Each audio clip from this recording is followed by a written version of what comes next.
The Crespi Ancient Artifact Collection of Cuenca, Ecuador, compiled by Glenn M. Chapman, 1998. Father Carlo Crespi, who comes from Milan, has lived in the small town of Cuenca, Ecuador for more than 50 years. He is a priest of the Church of Maria Auxiliadora. Crespi was accepted by the Indians as a real friend. They used to bring him presents from their hiding places. Finally, the father had so many precious objects stored in his house and the church that one day he received permission from the Vatican to open a museum. This museum in the Salesian School at Cuenca grew and grew until in 1960 it was one of the biggest museums in Ecuador, and Crespi was recognized as an archaeological authority. Again, an archaeological authority. But he was always been a rather embarrassing servant of his church, for he asserts vehemently that he can prove that there was a direct connection between the old world, Babylon, and the new world, pre-Inca civilizations. Again, Father Crespi, who lived amongst the Indians in Ecuador, who was collecting all this artifact, archaeological stuff they were giving him, right? Who had evidence and proof because he was seeing it, he was living it, said he had proof that there was a direct connection between the old world Babylon and the new world pre-Inca civilizations. And that goes right against prevailing opinion. On 20th July 1962, there was an act of arson and the Father's museum was burnt down. What Father Crespi managed to salvage was housed in two long narrow rooms, which were in a terrible, muddled brass, copper, sheet, metal, zinc, tin, and stone, and wooden objects, and in the midst of them all pure gold, sheet gold, silver, and sheet silver. Eric Van Danken, in his book Gold of the Gods, says, in this treasure, let the Vatican Grail guardian Father Crespi of Cuenca be the key witness to the pre-Christian origin of the metal treasures. He said to me, everything that the Indians brought me from the tunnel dates to before Christ. Most of the symbols and prehistoric representations are older than the flood. Older than the flood. We're talking about antediluvian, right? Ancient times before the flood. Father Crespi has partially stacked his metal plaques by motives. For example, those with pictures of pyramids, antediluvian pyramids in America. I took a close look at more than 40, and some of them are reproduced in this book. All the pyramid engravings have four things in common. A sun, but more frequently several suns, is depicted above the pyramid. Again, a sun above the pyramid. What do we know that as? Snakes are always flying next to or over the pyramid. Snakes, or are we talking about dragons? Flying serpent, Quetzalcoatl? Again, snakes are always flying next to or over the pyramid. Animals of various kinds are always present. Professor Miloslav Stingy is the leading South American scholar in Iron Curtain countries. He graduated in the Ancient Civilizations of America. Today he is a member of the Academy of Sciences at Prague, and author of archaeological and ethnological books. In Versukinen Majesta Denton, 1971, for example, is highly acclaimed. Professor Stingley, who was a guest in my house, saw the photographs I had taken at Cuenca. If these pictures are genuine, and everything indicates that they are, because no one makes forgeries in gold, at any rate, not on such a large scale. This is the biggest archaeological sensation since the discovery of Troy. Years ago, I myself supported the view that the Incas had no writing in the alphabetical sense of the word, and now I am faced with Inca writing. To be able to give a precise scientific verdict, I should have to subject each plaque to a detailed and lengthy examination, and compare each one with material already available. For the moment, I can only say that I am dumbfounded. The sun was often part of the scenery in known Inca engravings, but man was never equated with the sun, as I see time and again in these photographs. There are representations of men with sun rays around their heads, and there are men depicted with star points coming from them. The symbol of holy power has always been the head, but in these pictures, the head is simultaneously sun or star. That points to new direct connections. J. Golden Barton in 1998 tells of a visit Father Crespi with Dr. Paul Chessman from Brigham and Young University, I believe, and others in the late 1970s. He writes, in quotes, "High in the Andes Mountains of Ecuador lies beautiful Cuenca, a peaceful city with red Spanish tile roofs and worn cobblestone streets. Townspeople go about their daily business, happily trading with each other, and the native Indians who populate the hills and valleys surrounding the village. The Indians speak the tongue of their Quechua ancestors who watched the sunrise over the Amazon hundreds of years before." In quotes, he led us into an inner court of the schoolyard, where old Spanish wooden doors faced inward and the off-scrubbed floors gleamed with sunlight, bouncing off the polished terrazzo. We were unprepared for what was to come. Father Crespi took a large key from a ring that hung from a braided belt around his robe, then moved to an obscure wooden door and turned the lock. Together with a single helper, he disappeared into the dark room. Both soon reappeared with a large piece of metal that had been molded and hammered into a long sheet. It looked like it might be made of gold. The sheet was inscribed with a curious artwork beyond identification. Next, they dragged something from the darkness too large to be carried, and only with strenuous exertions were they able to lean it against the stucco wall. It stands 22 inches high and about 7 inches wide. Its weight must have been prodigious. I reached my hand to touch the object and noticed it featured a dark covering, as if it had been painted. At first I supposed it must have been made of lead because it was soft and almost pliable. Then the nails of my fingers bit into the body of the figure through the paint, and the gleam from the telltale scratch left no doubt that it was made of pure gold. Our cameras began to click, and in the excitement Father Crespi talked excitedly, hardly stopping to breathe. He was our enthusiast instructor, showing us each new piece as though it had just been brought to the light of day for the first time. What other wonders did his black vault contain, we wondered. The old man's nimble fingers joined the ends of two barren electric wires, and the chamber was instantly revealed in the radiance of an incandescent globe. The gleam of gold, silver, and bronze everywhere added to the brightness of its interior. Shelves of dusty, worn ceramics, starry-eyed idols posturing in hideous stances or strange proportions. Stacked from floor to ceiling were hundreds of large cardboard pieces on which were wired metal bracelets, earrings, nose rings, and necklaces, some untarnished by time. Hide scrapers, tools, implements of war, spears, axes, clubs of wood, metal, and stone were stacked everywhere. Father Crespi's mysterious room seemed overburdened with the treasures of an unknown antiquity.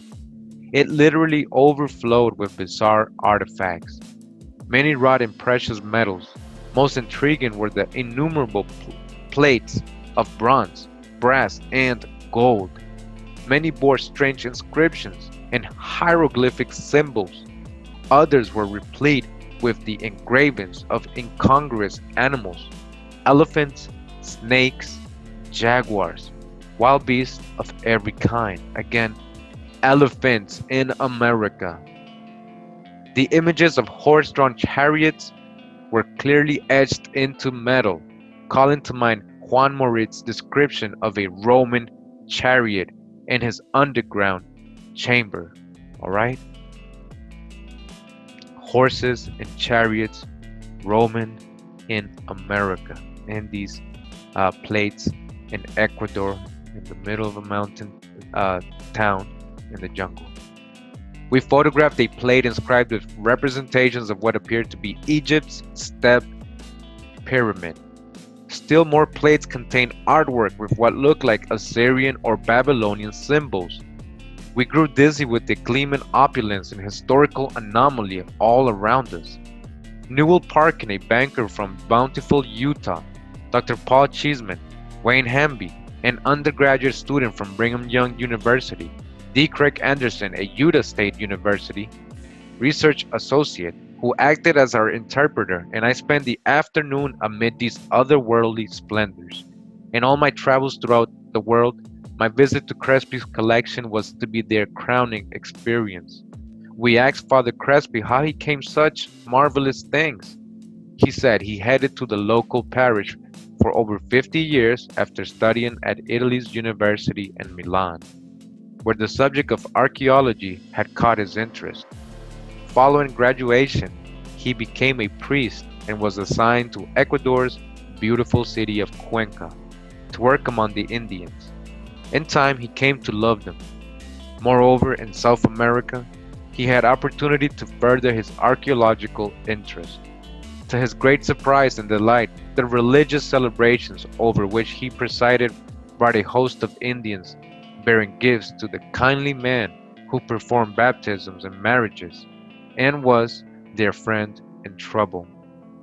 Aware of Father Crespi's enthusiasm for archaeology, the grateful Indians brought him ancient objects long hidden in the jungle. So these things were hidden in the jungle from ancient times. Soon his collection steadily increased until after 50 years it filled many rooms.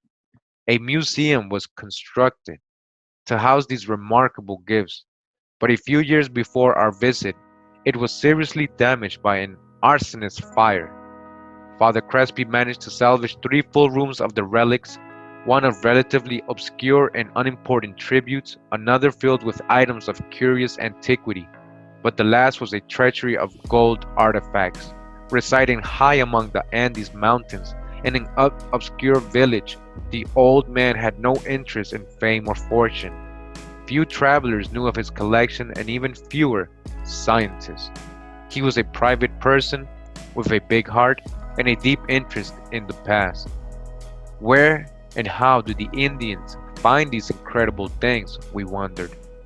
Oh, they just get them from the caves and subterranean chambers in the jungles, he answered in an offhand manner. All right, so did you hear that? So these local or modern Indians that were there at this time, bringing Father Crespi, were actually not the ones who made these things. They were finding these things in the caves. These were things left by the aboriginals or ancient people, antediluvian people of Ecuador. All right. There are over 200 kilometers of tunnels starting here in Cuenca. All right, 200 kilometers of tunnels under Cuenca in Ecuador. They run from the mountains down to the eastern lowlands near the Amazon. You hear that? Wayne Hamby, an assistant to Cheeseman, spent a few more days with Father Crespi to catalog and photograph the entire collection. His results went into the files of Dr. Cheeseman, who died after his retirement from the faculty of Brigham Young University. 2 years following our visit to the kindly priest, I returned to Cuenca with Ben Holbrook, our 2 young sons, and a pair of Ecuadorian LDS missionaries acting as interpreters. We were greeted by a young priest who informed us that Carlos Crespi had passed away in January 1980, and his collection was no longer available for public view. In spite of many efforts to convince him that we had traveled a long distance to view the relics, he stubbornly refused to allow us to see the treasures. He insisted that the room with the artifacts could not be shown on orders from the Vatican. Alright, so the Vatican said don't show any of these things to anyone else. When Carlos Crespi died, they were like, no, alright, we gotta seal this up, you know, don't show it to anybody else. They told the priest that was there, so he didn't let him in, says here. To my knowledge, no one from the outside world has seen the treasure since the death of the old padre. Mr. Barton heard rumors that much of the treasure had been shipped to Rome, to the Vatican, and I wouldn't doubt that at all. Hidden in their vaults, right? In their basements, along with other many things that we know they had. Richard Wingate, a Florida-based explorer and writer, visited Father Crespi 4 times during the mid to late 1970s and photographed the extensive artifact collection. He says this concerning his visits. Alright, so actually I have one of Richard Wingate's books. So let's go to the source directly because they're going to read the exact same thing that's in his book. Alright, so now we're in this book. It's called Lost Outpost of Atlantis. Lost Outpost of Atlantis by Richard Wingate. And we're going to read from chapter 1 of this book. It's called Treasure Atlantis in the Andes. Alright, so we're going to talk about same thing we've been reading, right? And it says here, in a dusty, cramped shed on the side porch of the Church of Maria Auxiliadora in Cuenca, Ecuador, lies the most valuable archaeological treasure on Earth. More than $1 million worth of dazzling gold stashed here, and much silver, yet the hard money value of this forgotten hoard is not its principal worth. There are ancient artifacts identified as Assyrian, Egyptian, Chinese, and African, so perfect in workmanship and beauty that any museum director would regard them as first-class acquisitions. Since this treasure is the strangest collection of ancient archaeological objects in existence, its value lies in the historical questions it poses and demands answers to. Yet it is unknown to historians and deliberately neglected in the journals of the orthodox archaeology. I love that man, my companion sighed. The people around here think he's a saint. We were on our way to a storehouse of marbles I had heard described by several witnesses, but never seen for myself. That man was Carlo Crespi, a jungle missionary, a priest of the Maria Auxiliadora Church, an explorer, and the discoverer of extraordinary archaeological treasure. My companion was Cecilia de Egues, a travel agent and translator and one of Father Crespi's many friends.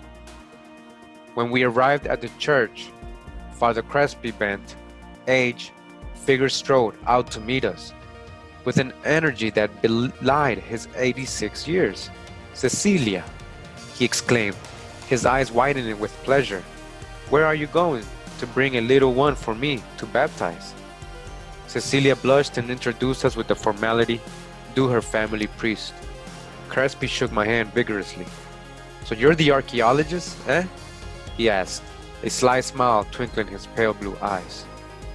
Cecilia translated the wry greeting and responded, "Not an archaeologist, an explorer and photographer, and a man with great respect for your collection." "Ah," the priest said, "enough flattery. Then let's take a look without ceremony." He forced a key into an ancient rusty padlock and opened the rickety door to his museum. He attached 2 bare wires together and a watery yellow light went on. Father Crespi was smiling like a man with a very remarkable secret. I was skeptical of the reports I had heard about this place, but now that cautious attitude gave way to unabashed astonishment. Stacked against the far wall were golden mummy cases in the quasi-Egyptian style with a black baked enamel finish. A dozen complete sets of gleaming golden ceremonial armor, beaten gold Chaldean style helmets, and golden inscribed plagues were piled haphazardly on the floor. These dazzling memoirs of lost times were scattered among an array of beautifully carved Pacific, Oceanic, and African-style wooden statues, shields of a rich red copper, pottery, canes, sheets, and rolls of silver-colored metal, and strange unidentifiable gears, pipes, and wheels which might have been parts to long-lost technological systems. Rows of intricately figured sheet metal stood haphazardly piled around the shed. The priest explained that it had been torn of the interior walls of a long, abandoned, vine choked buildings in the inaccessible eastern jungle. You hear that? So these sheets, these golden sheets were basically on a wall, on a temple, on a pyramid. And they were, it says here, torn off the interior walls of a long abandoned, vine choked building. Vine choked. The jungle had taken it over. Inaccessible eastern jungle. You hear this? This is that Indiana Jones type of stuff. Alright, but this is real facts. The Indian artifact hunters bring this wallpaper, golden sheets, they call it wallpaper, walls of gold, right?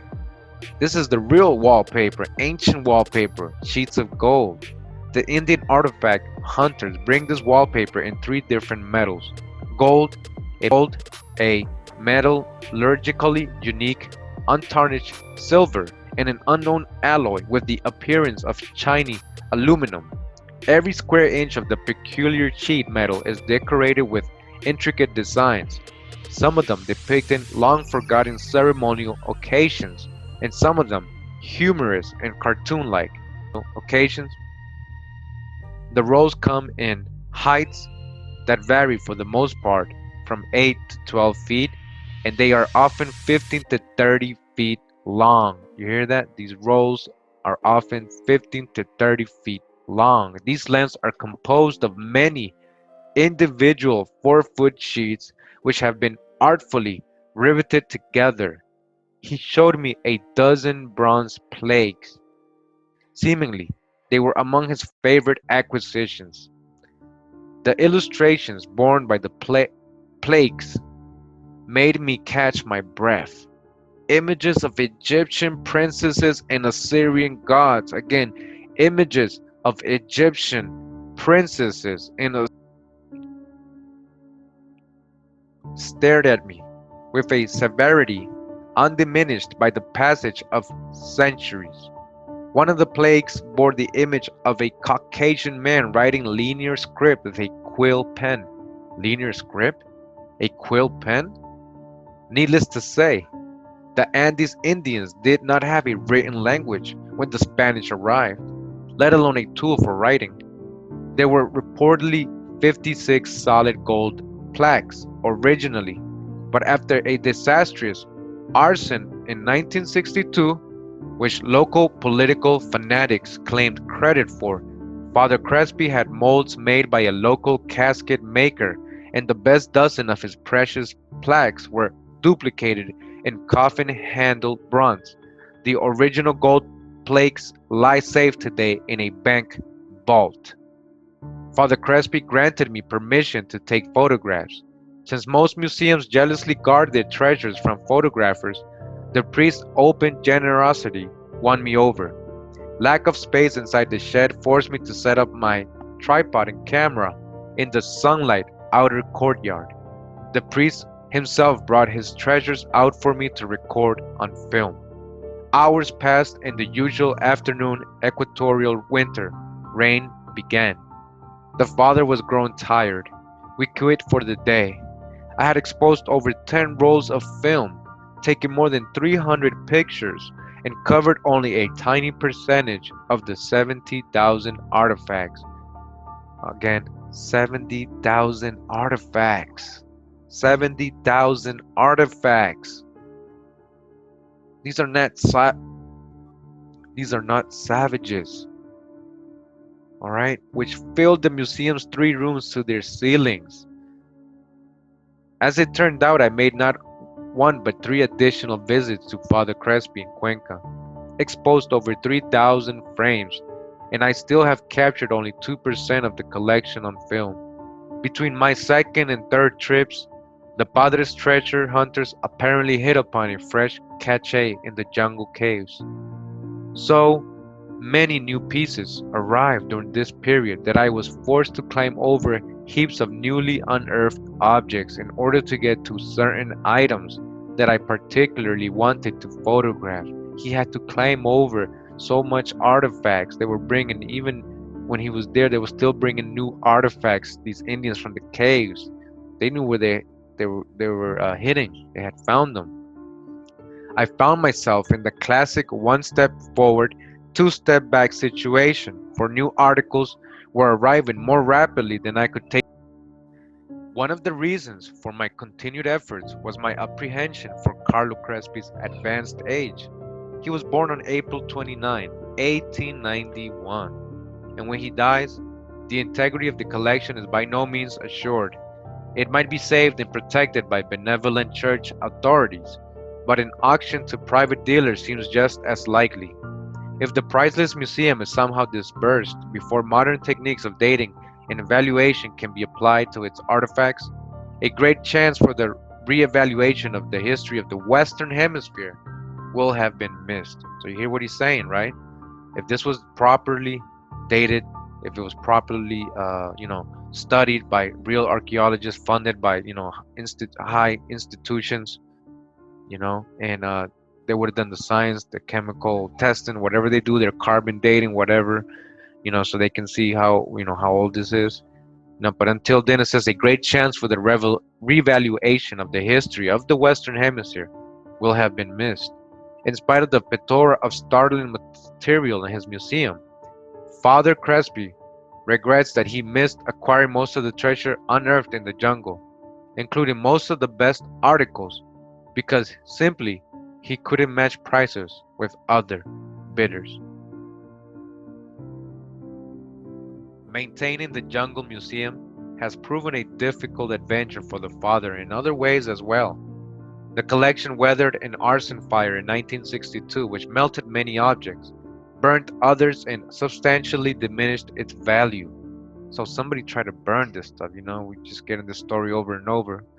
It's crazy that somebody would try to do that, and why. Another fire occurred in 1974. There have always been instances of outright theft.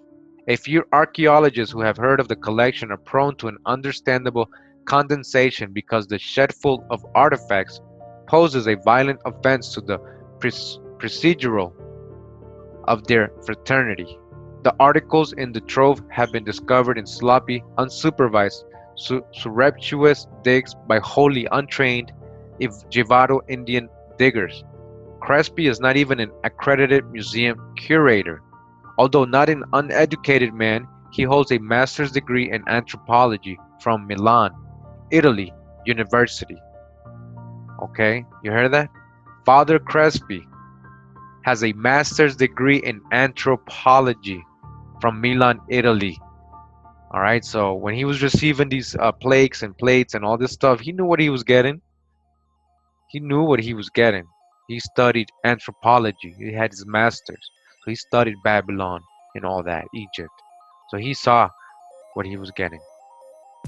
The priest has no formal archaeological training, and the time he gives to his immense collection is stolen from a heavy schedule of parish duties, as I saw on my visits. Crespi, furthermore, occasionally expresses a salty indifference to the judgment of the accepted experts. The classification system of his museum is best described as chaotic.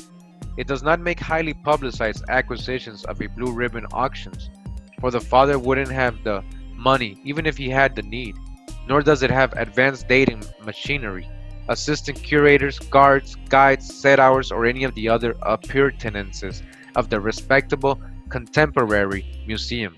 And yet, the affection in which the padre is held by his Shuara Jivaro collectors has made it possible for him to accumulate the most significant single assemblage of South American artifacts anywhere. Carlo Crespi was raised in the prosperous northern Italy city of Milan, where after a youth spent with a comfortably wealthy family, he decided to join the Salesian Fathers. More than 55 years ago, this missionary order sent Father Crespi to South America.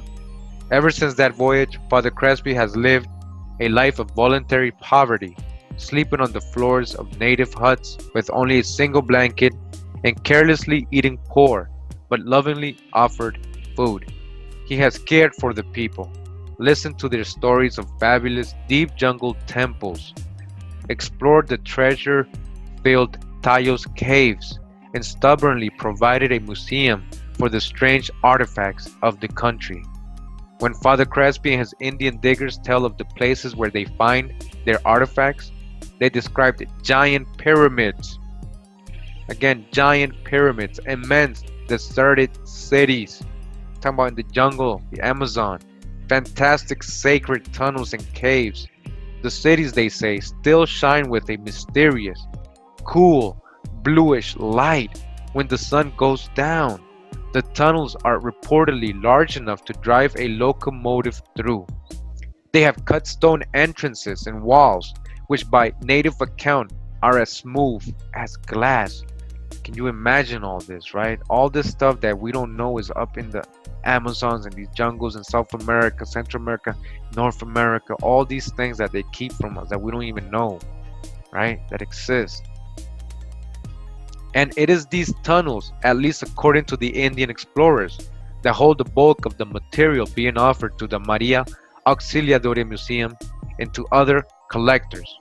It is a fantastic tale, but when one sees the evidence, the thousands of gold treasure trinkets, the story of a vast tunnel system become nearly plausible.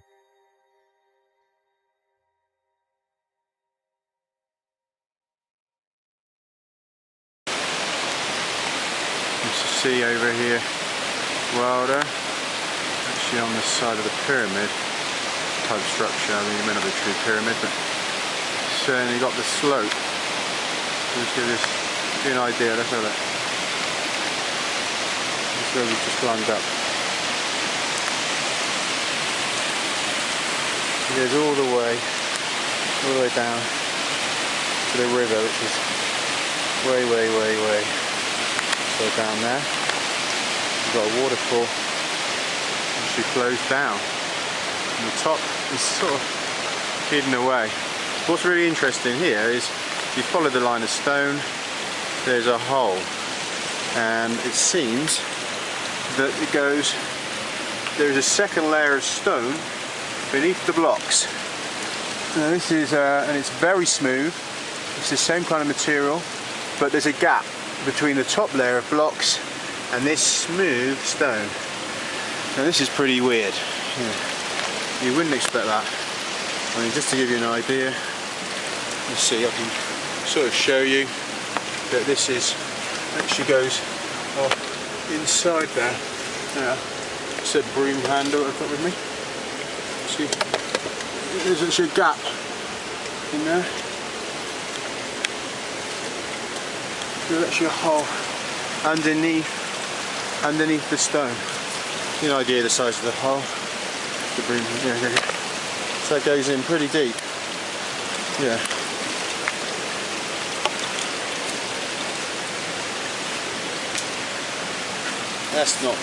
Doesn't look very natural, does it?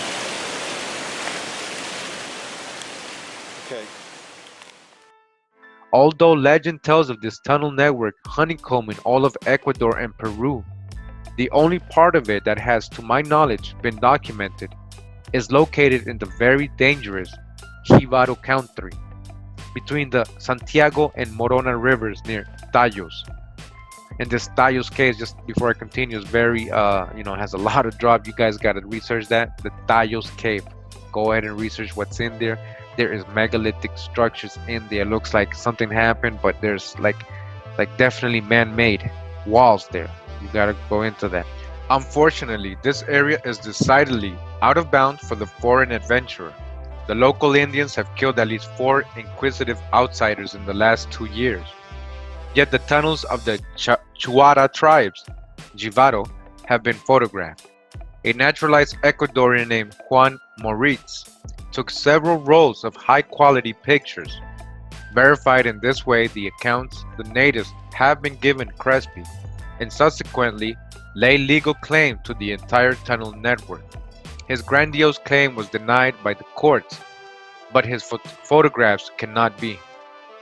Alright, so we're about to look at some images here. So again, Father Crespi with Wayne Hamby, it says here. Father Crespi with one of his gold artifacts. You see the moon. We got Crespi carved gold plate with bearded figures. A Crespi gold plate with hieroglyphic writing. Look at that.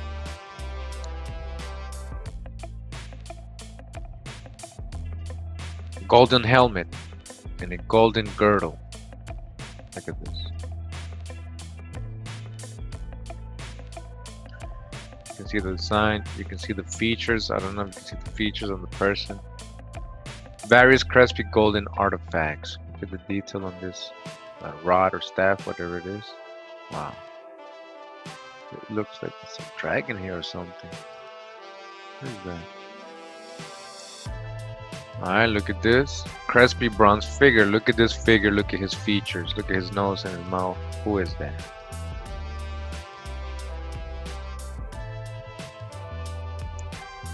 A Crespi carved golden sheet with Paul Barton. It says here. Look at that. Wow. This was on a wall. Right? This was the wallpaper of a temple. Gold.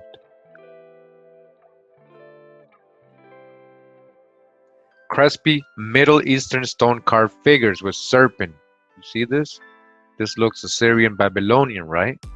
Marduk holding the grain or the corn, right? You saw my corn videos where he's holding in his hand with the pouch with the seeds. Crespi gold plates with hieroglyphic writing and serpent figure. Okay, look at this. Crespi collection with pyramid and Paleo Hebrew writing. Crespi collection with pyramid and Paleo Hebrew writing. Look at that. Paleo Hebrew. Gold Crespi artifact plate with Egyptian hieroglyphics and figures. Alright, you can see all the Egyptian gods and everything, just like in the walls of Egypt temples. Crespi gold plate showing a robed person writing a record with serpent figures. Look at that. Alright, look at this guy, looks like a priest or Vatican bishop or something. Carved stone Crespi artifact showing writing and figure of an elephant. Alright.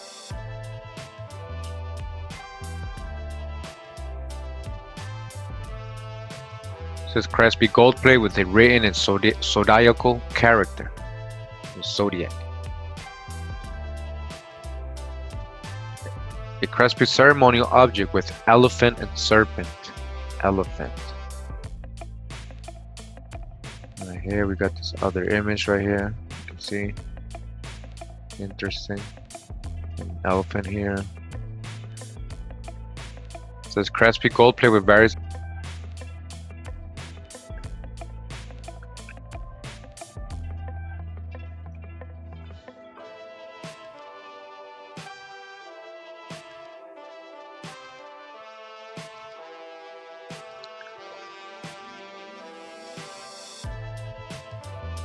Got another figure here, right here to the left. It looks like corn right next to him. That's definitely corn, so this is America. They're depicting something in America. See like a pyramid, see a person on top. See some animals in the bottom. It says here in the bottom, it says showing a Crespi golden plate showing a pyramid with serpents along the sides and sun disk. Alright.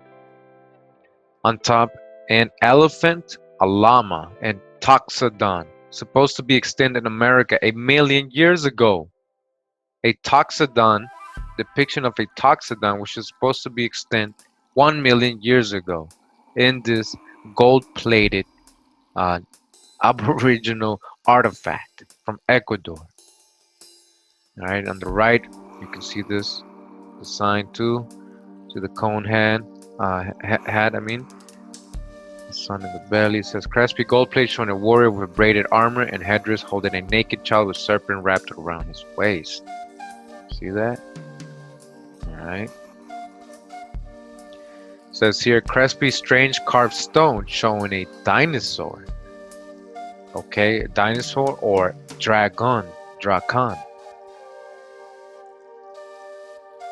Crespi gold wall covering showing strange reptile bird. It says here. It does look a little strange. Look at it. Alright, the right says Crespi human figure with tattoo of strange reptile. Strange reptile, right? We got here a Crespi, a strange crown showing a bearded man with a crown and a sun-disc woman with clown. Alright. Then on the right we have Crespi gold disc with figures of suns, serpents, and a five-pointed star. And I guess this is from Crete. Over here on the left, a similar maze from Minoan ancient Greek. They're giving you a reference of what they found here in Ecuador. It says Crespi stone tablet with carved maze.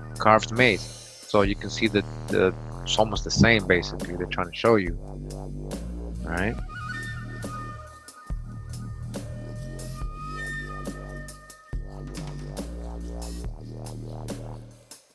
Crespi gold plate showing figure of their god with serpents. Crespi gold plate showing a warrior with armor and weapons with strange braided headdress holding a serpent. Strange braided headdress? Looks Egyptian to me. He got a cross, he got a staff with a cross, and he's holding a snake. Oh, come on. Look at that.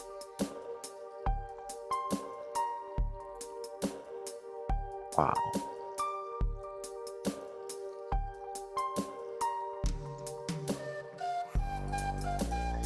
Look at this, Crespi gold plate showing a warrior with a braided headdress with sun-disc, armor, and serpents. This looks Egyptian.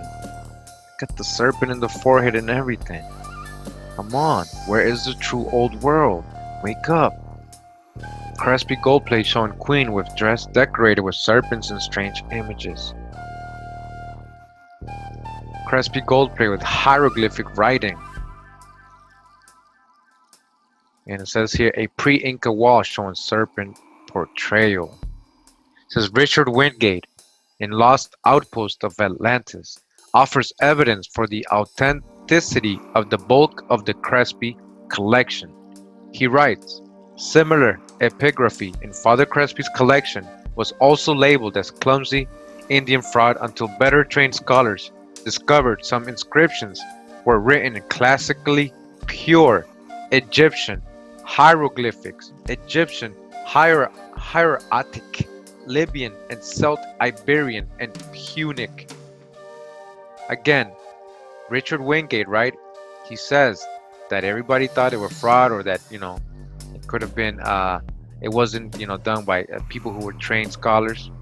But when actually trained scholars did see these plates, right, or these pictures, however they saw them, and they saw the inscriptions on them, they said they were written in classically. It said that means old, classically pure Egyptian hieroglyphics, Egyptian hieratic, Libyan, and Celt-Iberian, and Punic. All right. Lost Outpost of Atlantis, future book we're gonna have concerning the large numbers of brass and bronze high-pressure air pipes. Such pipes simply can't be purchased in Ecuador today. We were told by importers that we would have to special order pipes of these specifications from Germany, and the cost would be substantial. You hear that? So it says that they found, a lot of brass, bronze, high-pressure air pipes, and that this doesn't exist in Ecuador, and you would have to go get them all the way from Germany, and it would cost a lot. These technological artifacts, of course, don't fetch high prices on the market. Concerning artifacts that are made of pure or alloyed gold, the native gold panners hardly have the leisure or the inclination to fake heavy artifacts of gold and then sell them for less than the bullion value of the precious metal. The heavy mineral crust enamel coating of many artifacts indicates that they were buried under serene volcanic heat. Okay, you hear this? Concerning sophisticated artifacts like the Phoenician calendars, the golden Middle Eastern helmets, the golden armor, and the golden plaques. These would bring hundreds of thousands of dollars and perhaps millions on the private market. To suggest that a sophisticated forger unloaded them on the price for a low price is to deny the greed that motivates forgery. Concerning a cast steel shield, steel casting is beyond the metallurgical capacity of present-day Tayos Indians. And just for reference again, Eric Van Daniken, The Gold of the Gods, 1973. J. Golden Barton, The Lost Gold of Ancient Ecuador, Ancient American, Volume 4, number 25, 1998. And Richard Wingate, Lost Output of Atlantis, 1980, Everest House Publishing Company. And Wayne Hambley's Voices from the Dust, 1977, Osman Publishing Company.